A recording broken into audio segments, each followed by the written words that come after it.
You had a restaurant burned down to the ground. What was the first thought that went through your mind? The first thing was Steve's face, the landlord. He looked at me and he's like, well, hey man, look, insurance does really good at these things. And I looked at him and I said, I'm fucked, Steve. I don't have insurance. He like literally looked at me and just started cursing. And I just like burst into tears. It was the last money that my family had in savings, and they gave it to me. They trusted me. And so my dad won't even talk to me. And he's the reason why I got into entrepreneurship. My mom is pretty disappointed because she wanted me to become a doctor and I dropped out of school to start entrepreneurship. My friends think I'm a loser. I had employees that would be sending me, threat messages every day because I hadn't paid them their last paycheck. And I'm like, all right, they're gonna beat me up. I gotta pay them somehow. I was $150,000 in debt. And I can still remember the first day I woke up with a $42 sale on my phone. It rocked and changed my world. January 2022. We spend $320,000 and we make $2.3 million.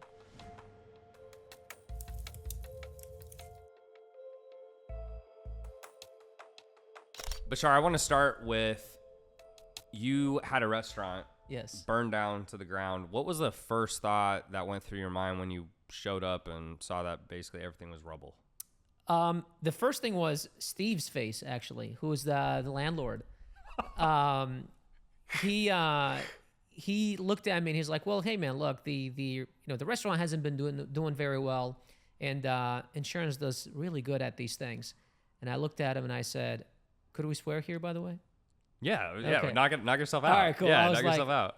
I'm fucked, Steve. He's like, well, what do you mean? I was like, I don't have insurance. And that's when he like literally looked at me and just started cursing. Because the thing is, I haven't paid Steve for the last 4 months. He's been like after me every single day, serving me letters and all this stuff. And I'm just like, sure. And then, I'll pay him here, I'll pay him there. Not because I didn't want to. The business was struggling and I just didn't have money. And as Steve is storming out, my dad is coming in and he comes up to me and my dad doesn't speak English very much, but he's like, I can tell your landlord is upset. What the hell is going on? And I just like burst into tears. And then he looked at me. He's like, I heard something about insurance. Do you not have insurance? So the first thought was, I'm fucked. I don't have insurance. The place is down. I had just paid, I think, $10,000 to have the Manny Pacquiao and Floyd Mayweather fight, which happened in 2015. It was like literally all the savings that I had because I was counting on that fight to happen. This happened Tuesday. The fight was going to happen, I think, Friday or Saturday. And I'm like, okay, what can we do? Can we put this place back up together here in the next 2 days? And the fire marshal looks at me and is like, buddy, this is going to be here for a couple months. And so, yeah.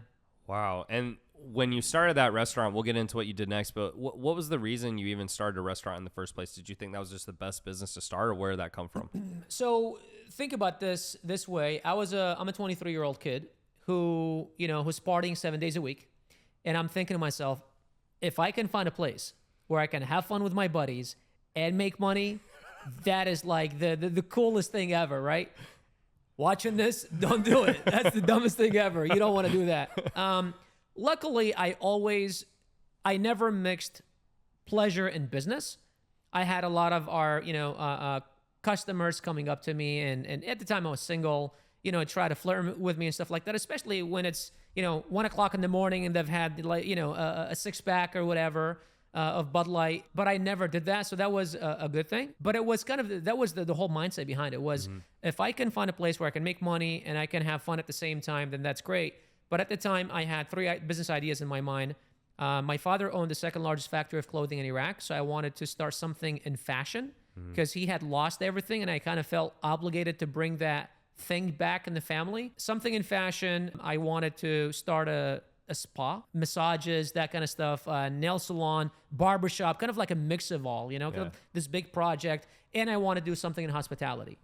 And I decided to do the hospitality thing first. And unfortunately, it blew out before I have the chance to start the other ones.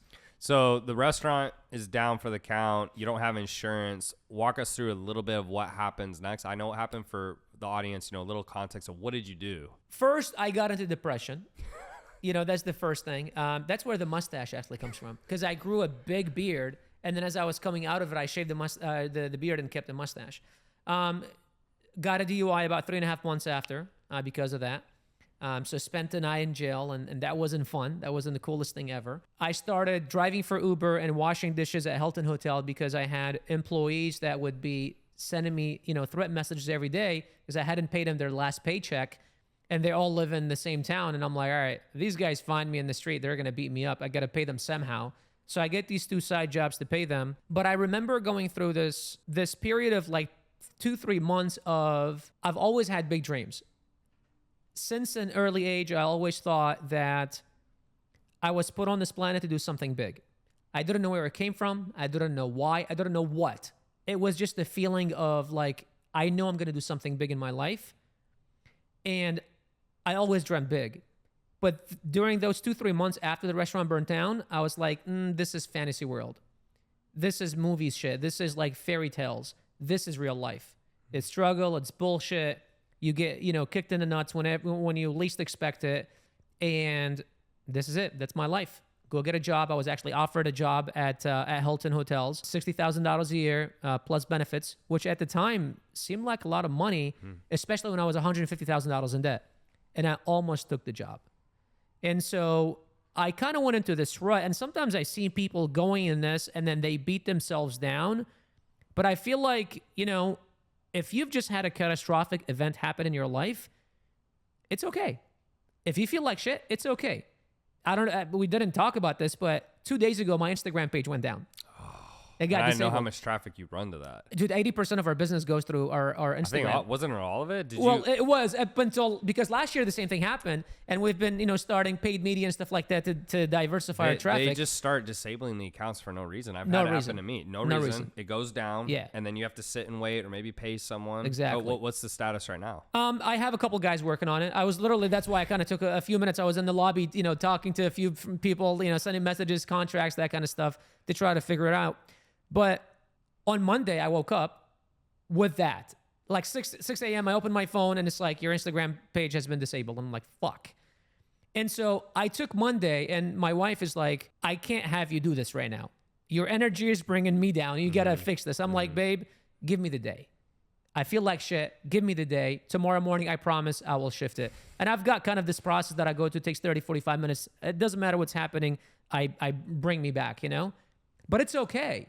If something catastrophic happened in your life, give yourself permission to go through shit and feel like shit. And that's okay. I feel like we need that time to mourn and to go through the motion.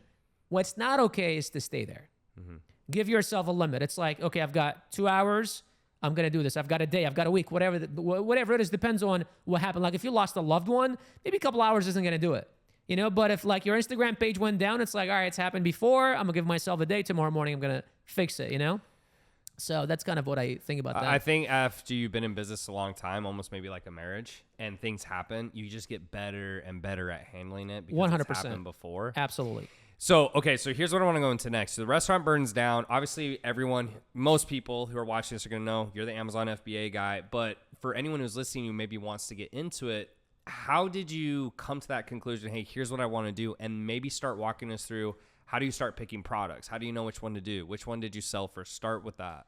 So I have this thing that I now call the discovery phase. I didn't even know that I went through it up until about a couple of years ago, because people ask me this question all the time. It's like, dude, I go to YouTube and there's a million things I can do. Where do I start? And that's how I did it. Number one, research for free, because there's a plethora of free information out there. For free, anything and everything there is that you can research. And that's what I did.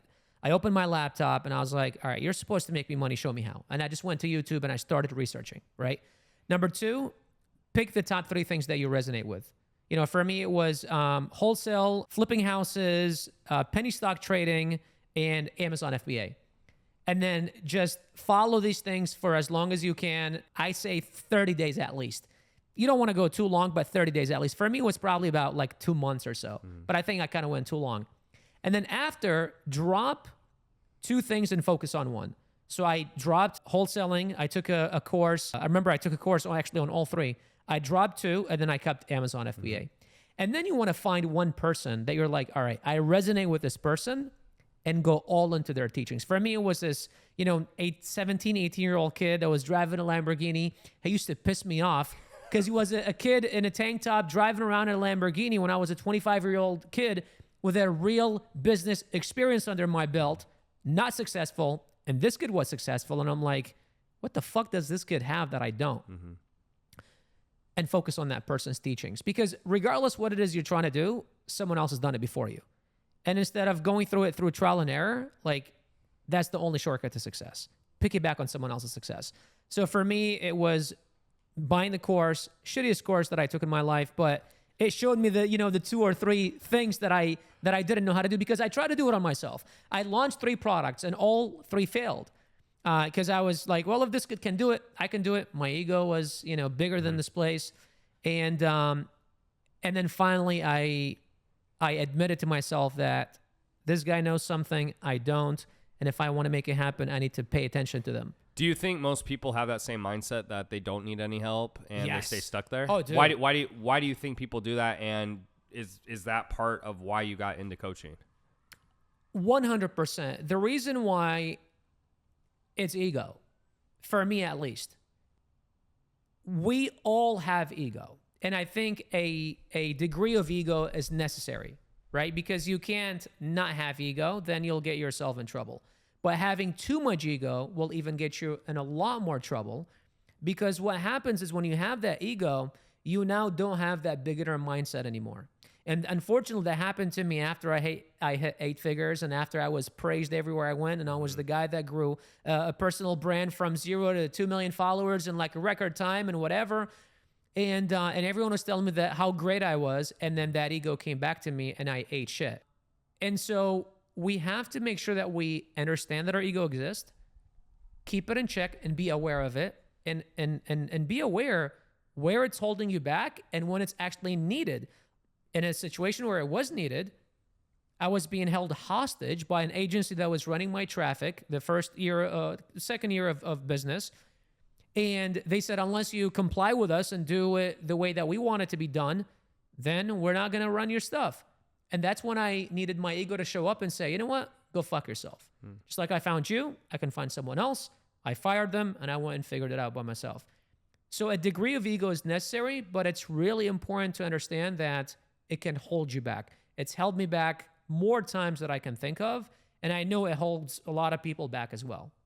So you go from the restaurant, 2015, you start Amazon FBA. You do that for about 4 years before you finally start BJK University, correct? So during those first 4 years, what are some of the things you learned or some of the things you sold? So for anyone listening that maybe wants to get an Amazon FBA, but they don't know how, walk a little bit through that journey before you actually started teaching it. So I started with this thing called arbitrage. And that's where you flip products pretty much, kind of like what Gary Vee talks about all the time, but I didn't go to garage sales. I went to, TJ Maxx, Home Goods, and I think Home Depot.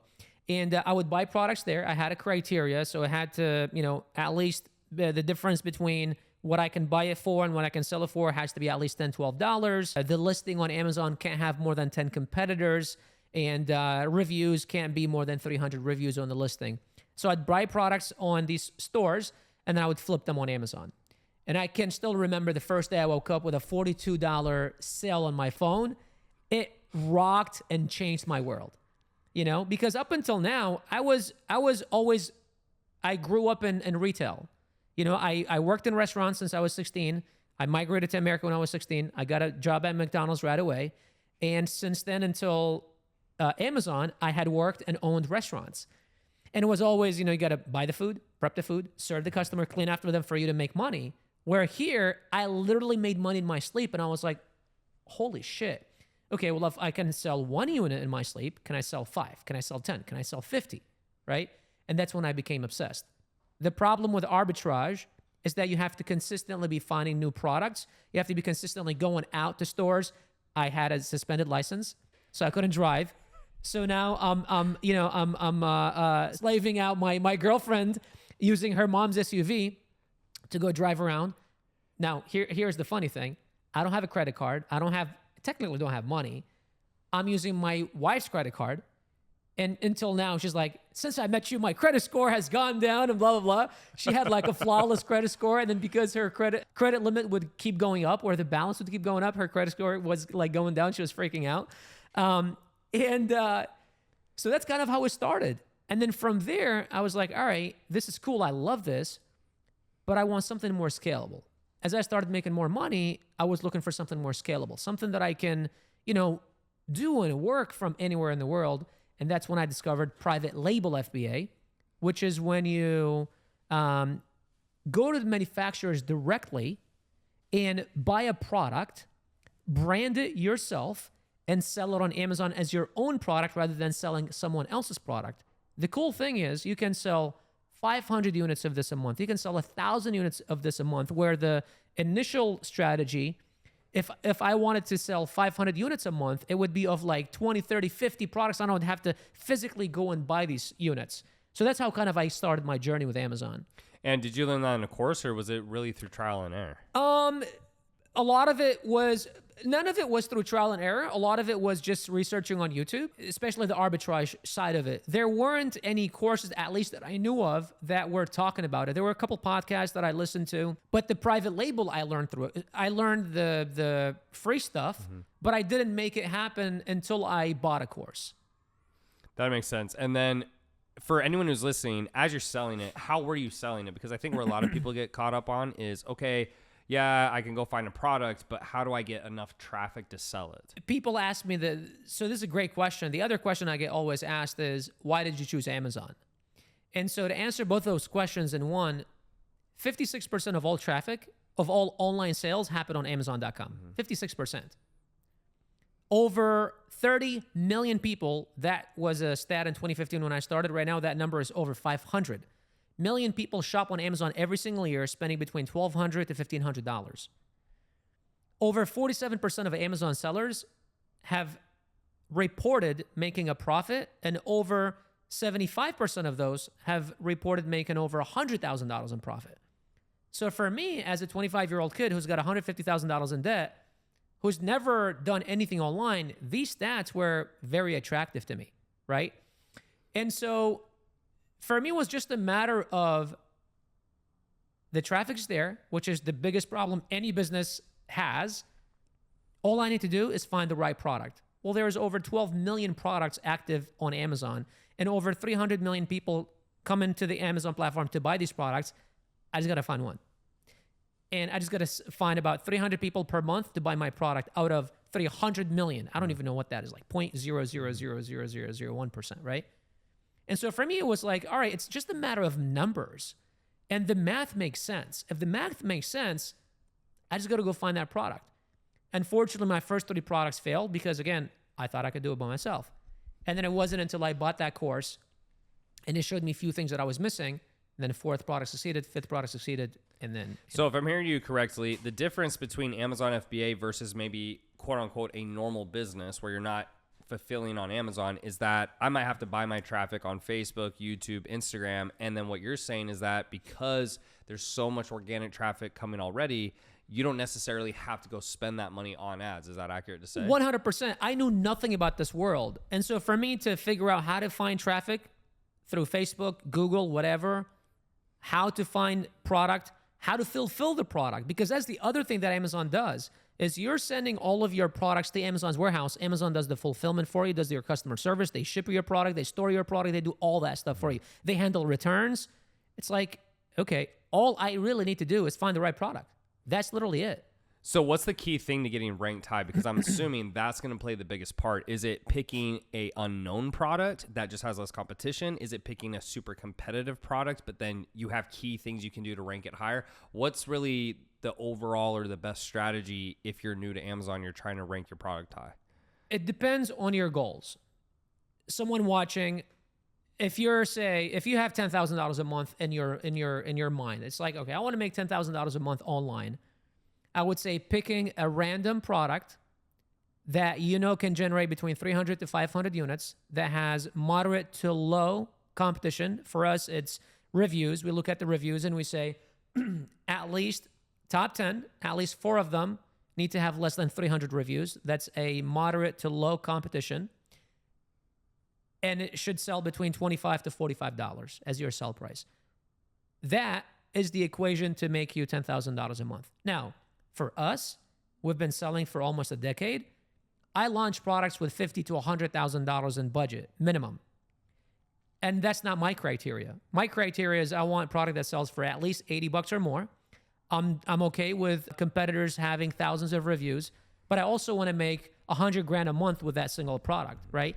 So it's a different criteria and depends on where you're starting. Even if you have a lot of money, even if, we have a lot of students coming to us and it's like, hey, look, money's not an issue. I've got $50,000, I've got $100,000 ready to launch. We still start them there because you're still a newbie to launching products. Get started with this, make it successful, even if it's not the kind of money that's going to wake you up at, in the morning excited. Get your few reps and then go to launch play in the big boys league, So you start Amazon FBA. You've been doing it for a few years. Correct me if I'm wrong. You go to about 2019. Then in 2019, you roll out BJK University, which in short is you're showing other people exactly what you did to be successful on Amazon FBA, correct? 100%. So what was the shift that made you go from, hey, I'm doing Amazon FBA. I don't know how much you're making at the time. Feel free to share if you want, but you were doing that for about 4 years and then you made that switch. What entailed in that time period that made you want to start shifting to teaching people what you were doing? Yeah, absolutely. So at the time it was in 2018 was my first 7-figure year in revenue. 2019 did about 4.5 million in revenue. And keep in mind for everyone listening, this is products. So, you're selling stuff, what, $80 you said, or $50? Yeah, this is thousands of units. Yeah, thousands of units, yeah. which is very different from, the high ticket world I'm in where you're selling very low units, but very high prices. So keep going. So these are under $100 products. Mm-hmm. So these are thousands of units being turned every single month, every single year. I had gone into kind of into hiding for about 2.5, 3 years because honestly, I was ashamed and I was embarrassed because I was always the guy that talked big game with my friends. And I'm like, I'm going to do this. I'm going to make it big, stuff like that. And when my restaurant burnt down and I lost everything, it was the last money that my family had in savings. And they gave it to me. They trusted me to go start this business. Because we had a restaurant prior to that was a family business. And then I wanted to branch out. And so my dad won't even talk to me. And he's the reason why I got into entrepreneurship, right? My mom is pretty disappointed because she wanted me to become a doctor and I dropped out of school to start entrepreneurship. My friends think I'm a loser. And even with your success so far, like even though you've sold millions of dollars. I'm talking before that. Even before that, that, okay, right? Before that. So I go into hiding, right? I literally blocked all of my best friends on my phone so that way no one calls me because the minute they call, it's like, hey man, how you been? What you been up to? And it's like, I'm fucking washing dishes. I don't know what do you want me to tell you? You know what I mean? And so I go into hiding. I discover Amazon and I'm successful 2-3 years later. And I come out of hiding and now I'm showing up to the places where the hookah lounges and all that stuff where we all hang out. You do love some shisha. Oh, dude, I love some hookah. Yeah. And they're asking like, okay, you're driving a nicer car. You're showing up. You look like you're fine. Like what's happening? And I start talking about what I'm doing. And I'm, it's like an exciting kid. It's like, look at what I've got and that kind of stuff. Because now it's like I've got something to talk about, to feel good about myself. And then a few friends started asking, well, shit, I've been hearing about this. I didn't know you were doing it. Show me how. Few friends heard. A couple people, I would just jump on calls, Zoom calls. I would charge people some I wouldn't, I didn't have a course, didn't have anything, didn't have a YouTube channel, didn't have anything. And then that's when I, realized that maybe I should make a YouTube channel. And I started making some videos. A friend of a friend or someone paid me a few $100s and I built some course for him and he went through the program. This is Zach Brown, if you're watching.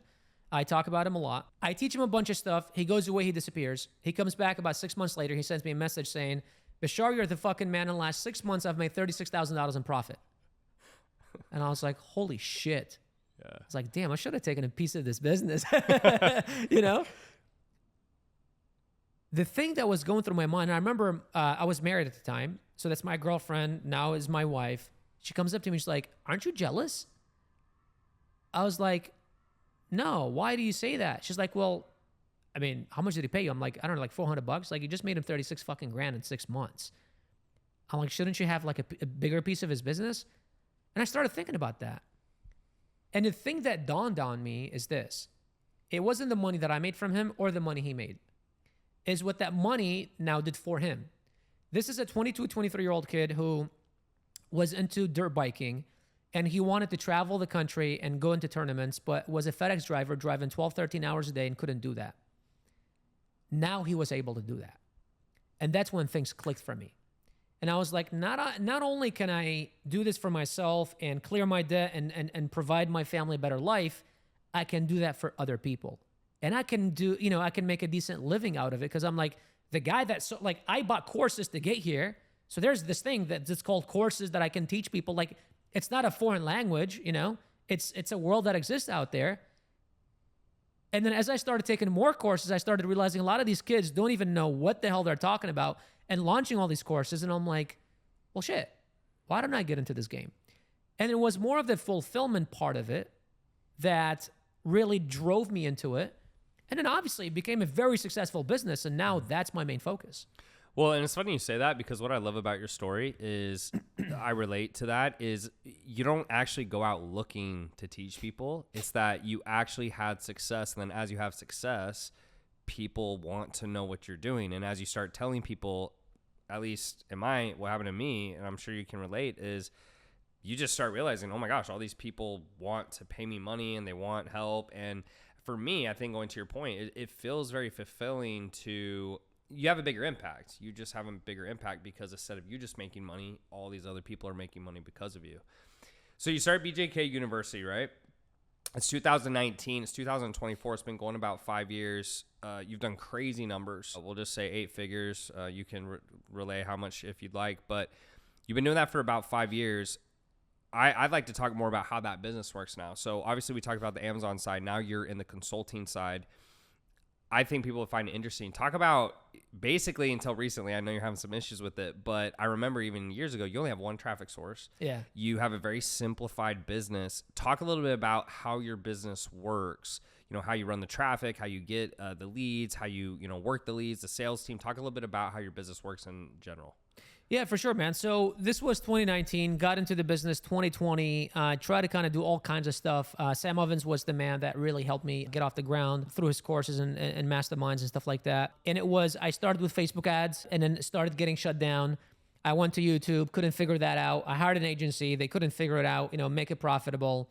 And as I was firing them, my exit interview, the account manager was like, hey, dude, have you heard of this thing called Instagram shoutouts? And I was like, no, what the fuck is that? He's like, there's this thing where there's this guy and he places ads on his pages. They drive traffic to his page. And then he said he's spending $10,000 a week and making $40,000 back. I was like, shit. Well, I haven't heard of that before. I'm spending, $50,000 a month, making $51,000 a month. You know what I mean? And it's like, yeah, you should check it out. So this was like, I think September of 2020. So then I go to Instagram and I'm like, all right, well, what's this about? So I start running my Instagram page. Earlier in the year, I had an agency kind of like running my Instagram page, not successfully. So I kind of take that over, and then I start doing Instagram shoutouts. So I talk to a few pages, and I'm just like, here's an ad, put on your page, drive traffic to my page, and I'm posting on my stuff. Nothing really happening. 2 months go by, nothing really happening. One of the pages reached out to me and is like, look, I see what you're doing. I love what you're about.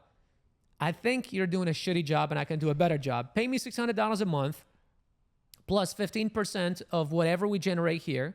So 15% of gross profit, and let me do it. I was like, okay, fuck it. You do it. This is October, I think, of 2020. November 2020, I decide that I want to shut down social media and I want to go all into YouTube ads and figure that world out myself. I'm like, you guys got 30 days because I'm shutting everything down. I used to post, I think, 25 times a day.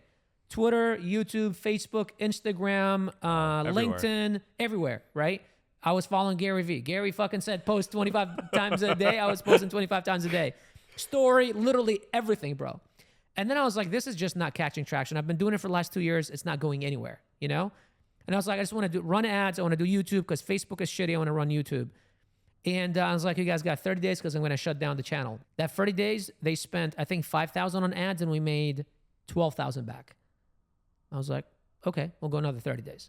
That second 30 days, we spent, I think, 20 or something. And we made like 60 or 70. I was like, shit, okay, well, this is something. January 2021, we spend, I think, 40-something thousand and we make like 150-something thousand. Oh. January 2022, we spend $320,000 and we make $2.3 million.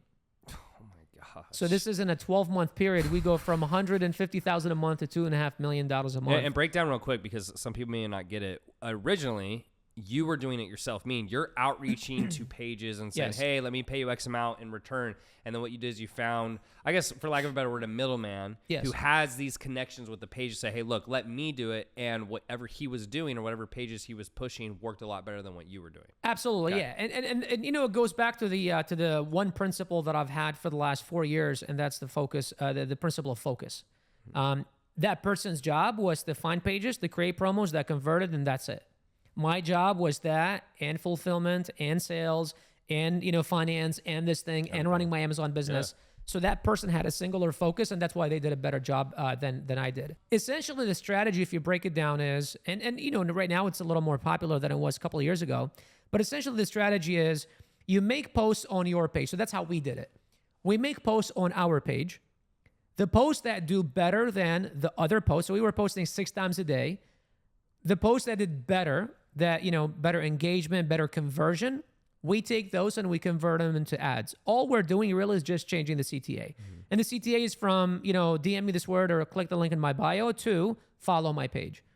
And then we have a network of pages. At our peak, we had about 350 pages promoting us every single day. We would take that ad and we would give it to all these people and just say, post that as an ad on your page, telling people to follow our page. And so now we are getting followers to follow my page, and that's how our page grew by like 1.5 million in like a year or something like that.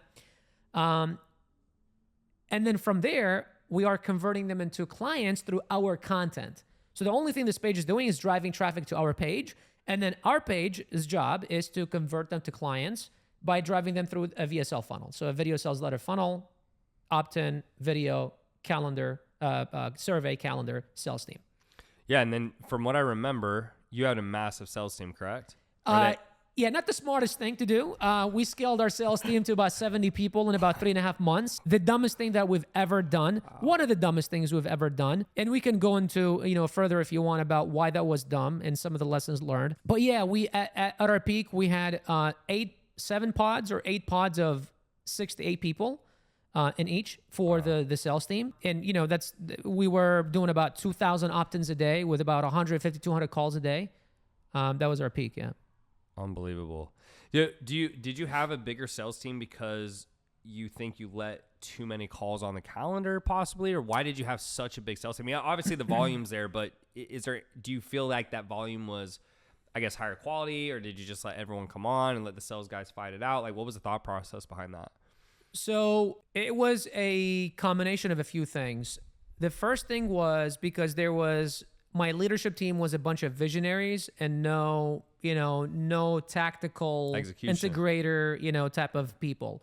I was a visionary. I am a visionary. My sales director is a visionary. The marketing director at the time was a visionary. And I guess my ops director is an integrator type, but he was more of like, at the time, he was more of a yes man. Mm-hmm. And he was like, give me whatever the fuck you need, I'll make it happen type of thing. And we didn't have kind of and we were all a bunch of young kids, I mean, I say young, but I wasn't young, but I was young in business. Mm-hmm. I am right now I'm 34, but I was about 31 years old.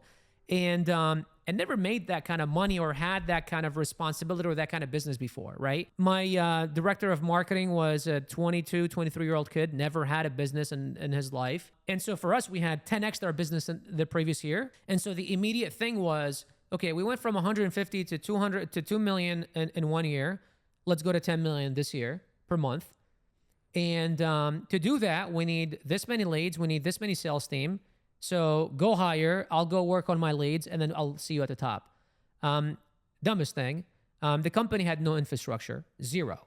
Because again, this was a $100,000 a month business. And it just 10x'd. It didn't have the infrastructure to sustain it there. And now we want to 5x again. It's like, dude, that's just the recipe for disaster. Now, I don't want to say luckily, but we never were able to reach the 10 million.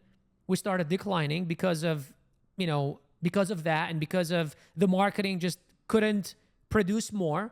That strategy got us there, but it wasn't what's going to get us to the next level. And we didn't, we thought, okay, because We got here, we can go here. Let's just spend more. Let's do more. And oftentimes, at a certain level, more gets you more. At a certain level, better gets you more. And you need to do, not better, different gets you more. You know, working hard only can get you to a certain level. And then you kind of need to, you know, there's a cliche saying of working smart. It's just working different. Like right now, I work a lot less than I did 3-4 years ago when I was making a lot less money, but it's just different kind of work. You know, we thought more will get us more until more just started getting us less. Yeah, so let's just talk about even when you were at 2 million, which for most people, they can't even fathom that. They want to make that in their lifetime. So even at 2 million a month, what did that team look like? So we know you scaled to 70 reps, but did you have 20 reps, 30 reps? What did that size team look like? So when we hit 2 million, I think we had probably about 40 reps or so, 45 reps. I can't remember exactly, just because it all happened so quickly. Like we skipped a lot of business levels very quickly, you know, because businesses usually have breaking points, and we skipped like 3 breaking points, I think, last time we looked at it, in like less than a year. So it was probably between 25 to 45. I honestly I can't remember, because we had like a lot of people in the pipeline being hired and onboarded, you know, like every day we would have 1 or 2 reps get on the calendar, you know? Now, something that I'm very proud of is our recruiting system and onboarding system was really good, you know? We had a solid system there. But the sales team was about, again, between 25 to 45. And the process was very simple. I use shout-outs to our Instagram page, content on the page, convert them, go to the VSL funnel, no setters, VSL funnel, booking on the calendar, sales reps, you know, going through it was one program. At the time was 48, I think it was 38, and then we went to 4,800, either paid in full or 2 pay or 3 pay. No financing, nothing. It was very simple, you know. And I would do content for Instagram, and I would do 1 YouTube video per week, just content about Amazon or whatever, and that's it. Like that literally was all of our business. That's it. Yeah. So for everyone listening, just so you understand, that business model, for it to work as well as it did, is, I would say, abnormal. Yeah, I don't know.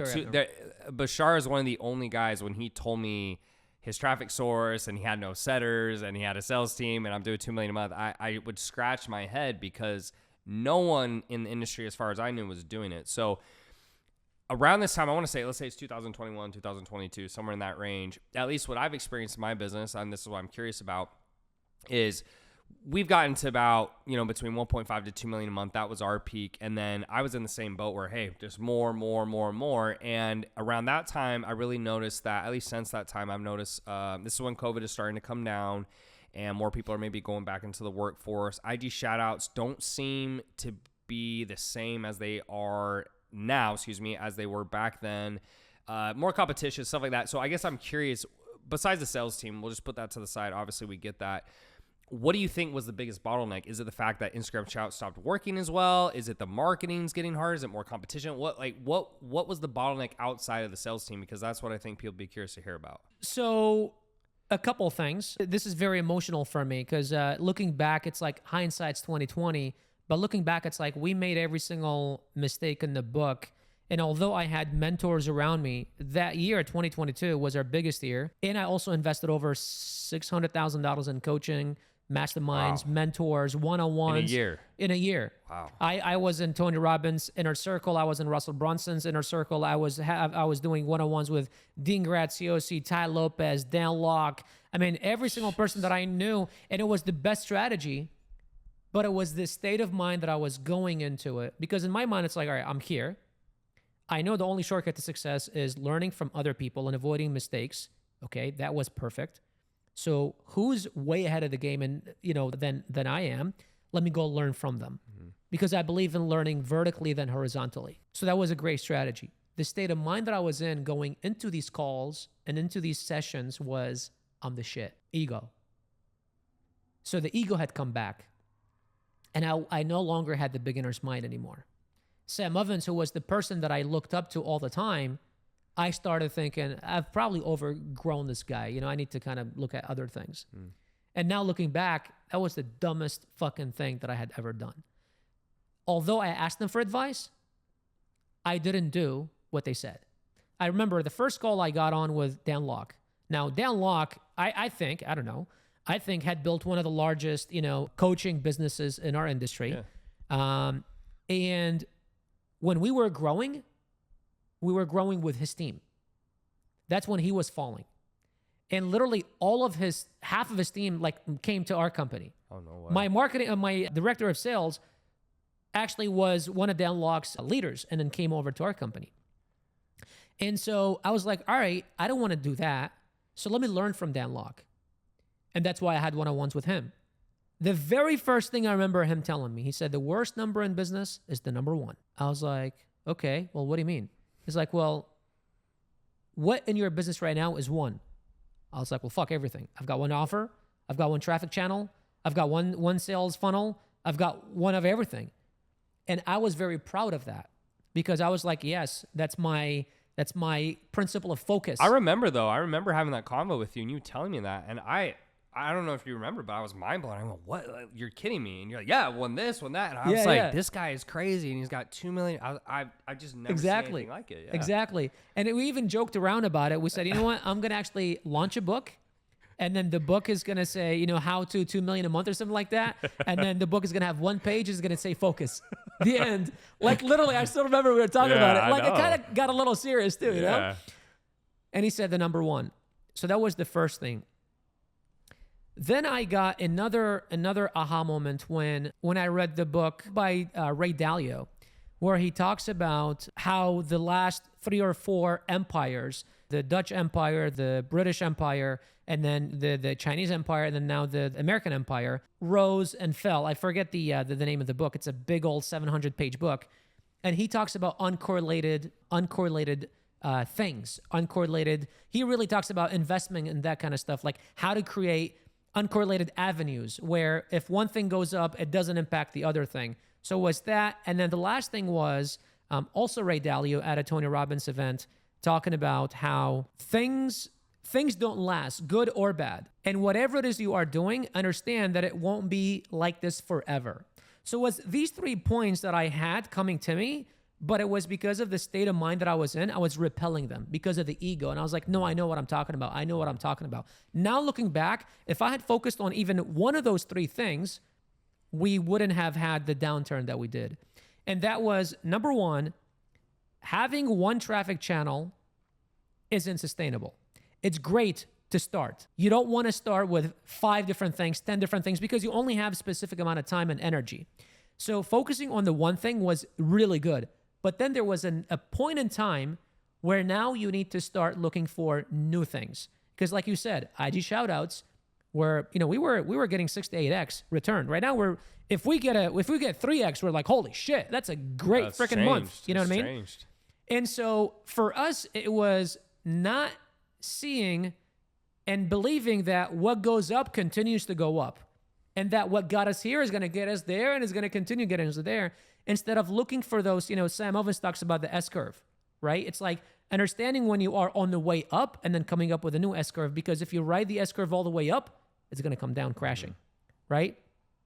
So those were kind of the different points where you have to understand and make sure that your ego is not getting in the middle and thinking that you know more than people that have gone through and made it to the other side, So what has been the biggest changes since that time? Because and to be fair to you, I can almost guarantee every entrepreneur, it seemed like around COVID, all that stuff started to kick in. Shoutouts less effective, marketing's getting more expensive, more competition. That's at least how it has seemed to me.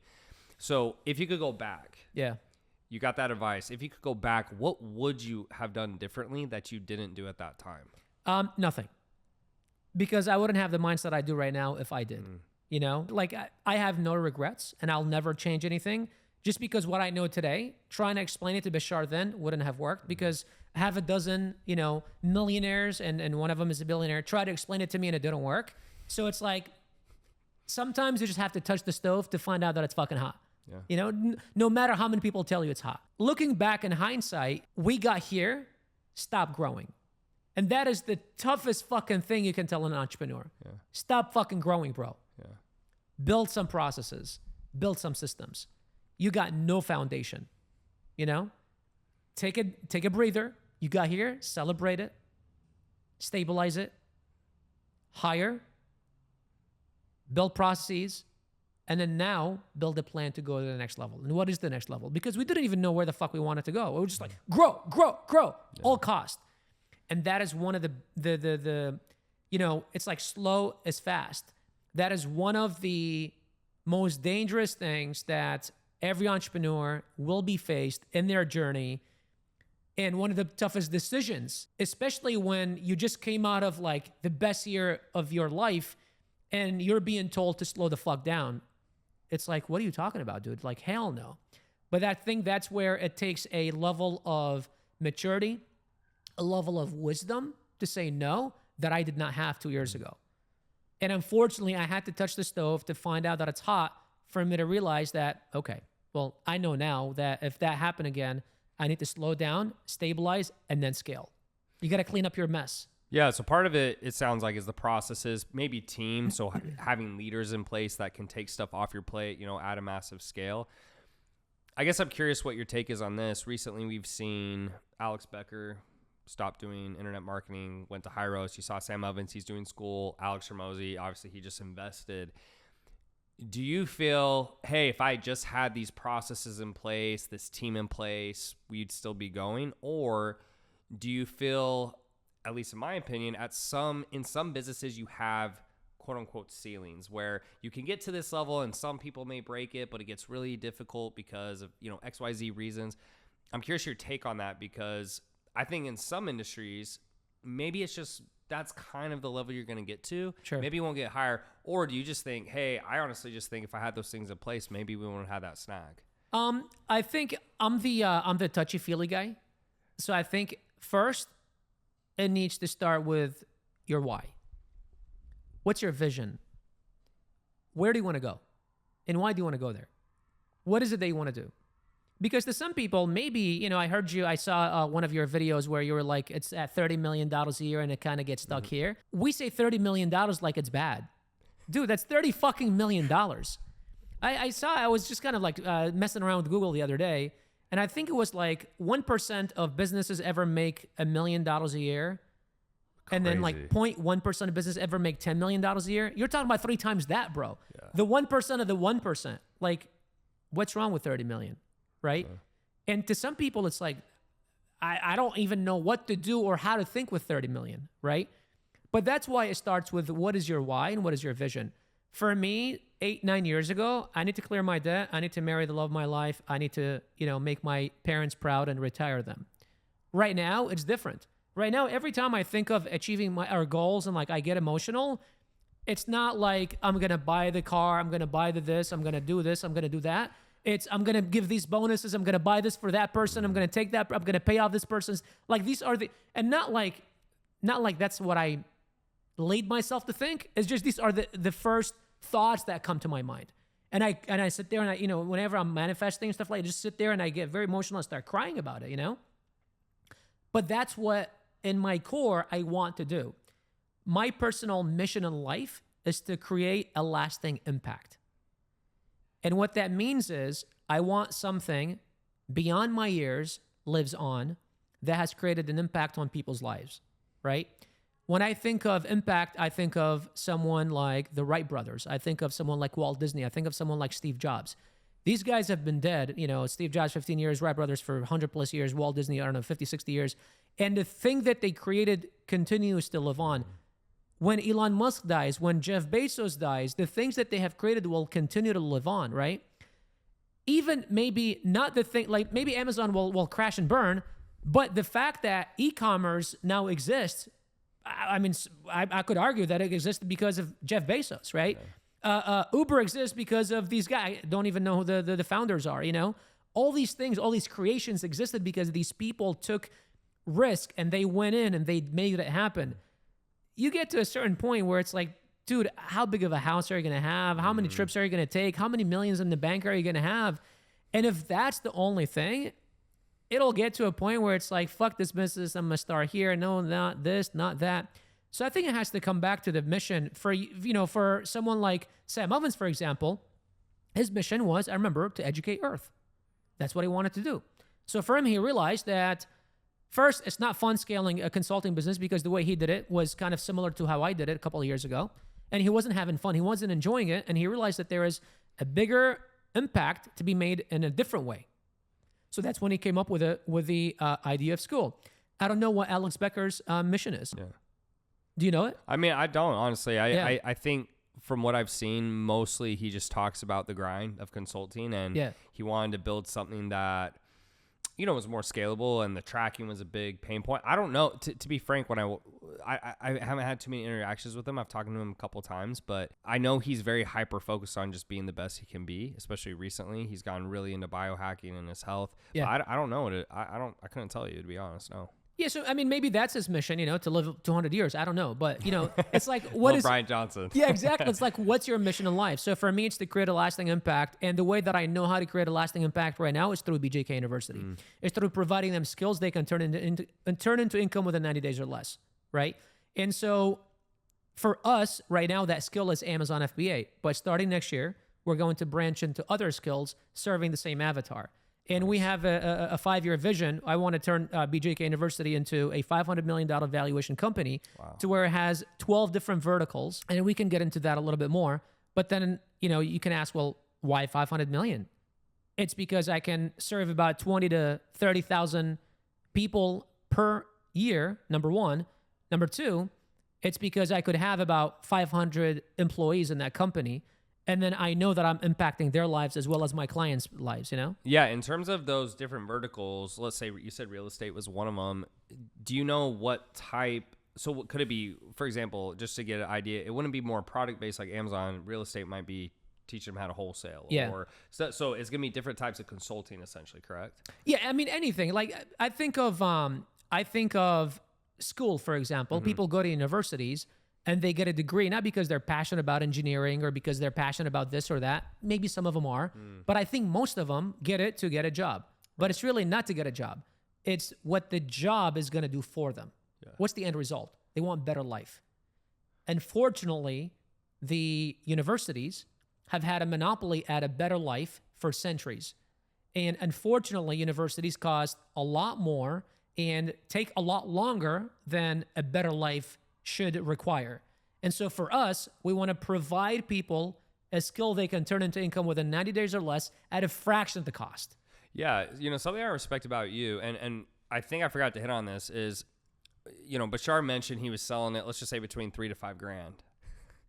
To hit $2 million a month at selling something at $3,000 to $5,000 is pretty much unheard of. I mean, most people, I would say, that get past the $2 million a month mark in this industry, they have a massive back end, something 50,000, 60,000, 100,000, because it gets really expensive to run that team and so forth.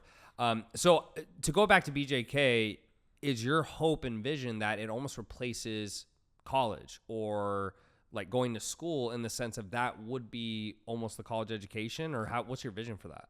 Our mission is to impact 1 million lives at a time by disrupting the education system. Wow, and so I mean, I was gonna ask you earlier if, you know, you ever see yourself branching out from BJK, but it sounds like that your next 5-year plan is that. Do you ever see yourself doing anything else, or? For the next 5 years, no. But that's why I'm building right now. The setback was blessing in disguise, because now I'm building BJK University where it doesn't rely on me anymore. So I am introducing new faces. I'm building an executive team that can run without me.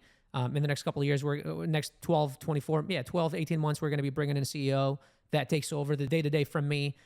And so in 5 years, I want BJK University to be set up for exit, or to be exitable, not because I want to exit it, just because I want it to be able to run without me. Because if the company is exitable, that means I am no longer valuable to the company. And I heard this quote last year by Roland Frazier. I had a one-on-one with him. He said, the more valuable you are to your company, the less valuable your company is. Yeah. And I was like, holy shit. Yeah. I am very valuable to my company right now, and it's very unvaluable, you know? Yeah. And so I want to build it to where I am no longer in value to my company, and it can just do it by itself. Yeah.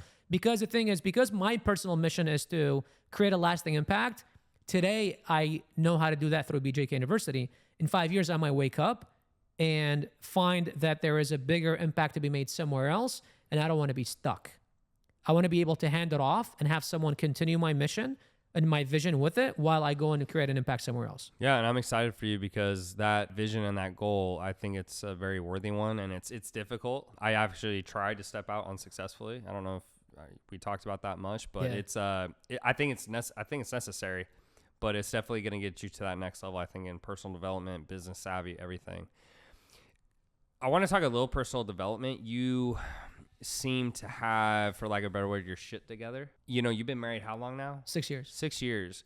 So, you know, you've had, I'd say, well, you start having a little bit of success, but I would say as you start having success, especially being in, you know, a city like Miami, people can get carried away with that. They get drawn down different paths. Maybe they start getting different struggles. You know, I'd even say in Miami, sometimes for some people, even staying in a relationship can be difficult.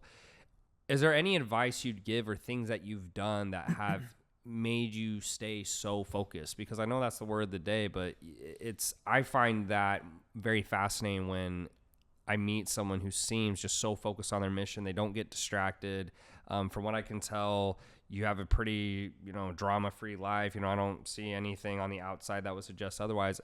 Is there any advice you give or things you'd focus on if someone is listening, a younger guy, that's really helped you get to where you're at? I promise Sam Ovens is not sponsoring this episode, but one of the first calls that I got on with him, 2020, I asked him and I said, hey, what does your wife do?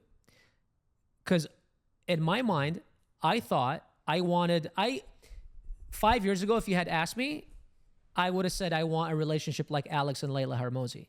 Yeah. You know, that's the kind of partner that I wanted. Like on the outside where like she's in it with you. Exactly. Yeah. That's what I thought. Yeah. And then after I got married and everything, I quickly realized that's not my wife.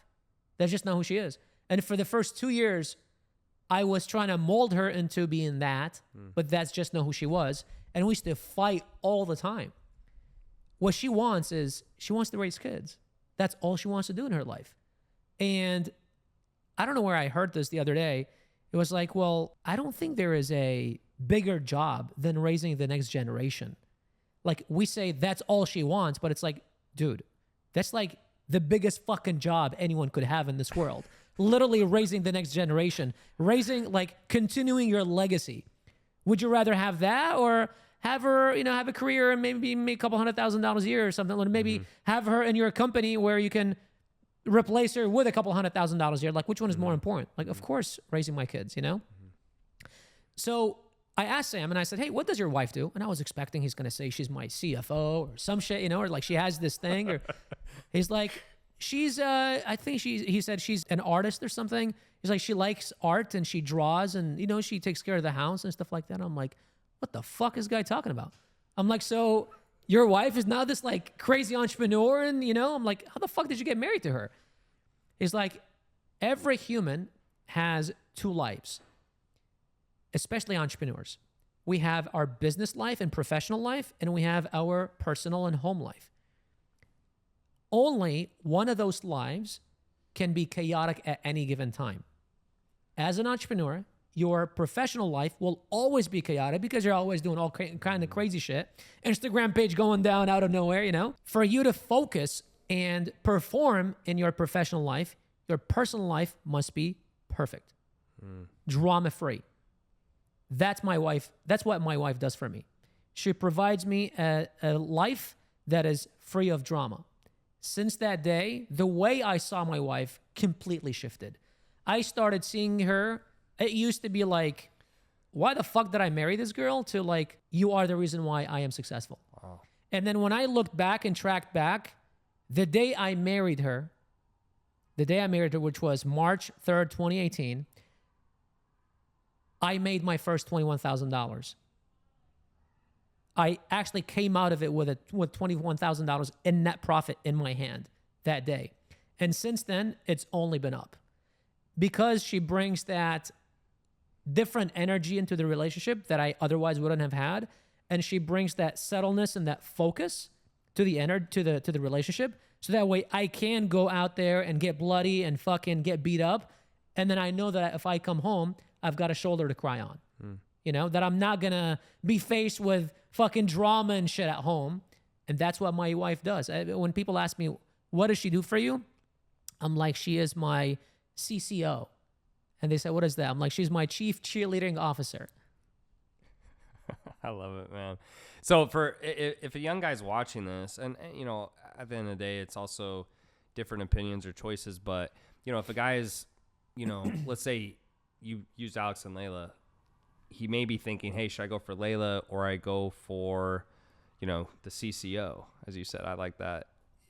Is there anything that you would say in that regard, or do you think it's just more, was it a shift in your mindset? Was it more the fact that once you had made that decision to get married and you were married, that you just shifted your mindset about the whole situation, or what's like the key takeaway there? If you have good intentions in life, good things will happen to you. And there is, without getting biblical here, but there is a picture. It's supposed to be God, Jesus, whatever you believe in, that's kneeling down. And there's this child that has this teddy bear in her hand, and he has a bigger teddy bear behind his back. And he's like, give me that. And she's like, but God, I love it. But he's got a bigger teddy bear in the back. Sometimes on the path to achieving our goals, we lose track and we find a bigger goal. We find a bigger mission. We find a bigger cause.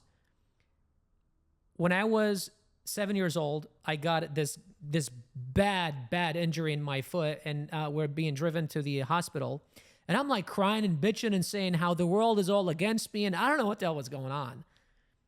My older brother whispers in my ear, and he says, it's okay, don't worry. Everything happens for a reason. And this is the one piece of advice that I've always taken, around my life, especially when my restaurant burned down. And at the time, it's like, what the fuck is the reason? But I found out 3-4 years later. Regardless what it is you're doing, as long as you have good intentions, things will happen to you that don't make sense, but it all happens for a reason. And just understand this, you need to have a target. You need to have a goal. You need to have a life. So for Alex, I don't know what he wanted. And maybe he wanted something completely different, and then he found Layla. Or maybe he wanted Layla and he got Layla. I don't know. If you have good intentions, just know that good things will happen to you. And sometimes it's completely different what you thought was going to be. You just have to have a goal so that way you have something you're driving towards, because you can't sit on your couch and say, well, I've got good intentions, good things will happen to me, and I'm just kind of waiting here. That doesn't work that way. You got to bust your ass. You got to get yourself out there, and you have to work hard, right? But if you get diverted, just understand there's something bigger on the other side. Bashar, thanks so much for sharing what you have today. If someone wants to find out more about you, get in BJK, where can they find you? We actually created a paid special for these episodes. Just go to bjkpodcast.com. That's bjkpodcast.com. And there's a bunch of free resources and stuff like that there. Awesome, dude. Pleasure having you here. Thanks. Yeah, thanks, man. Appreciate it.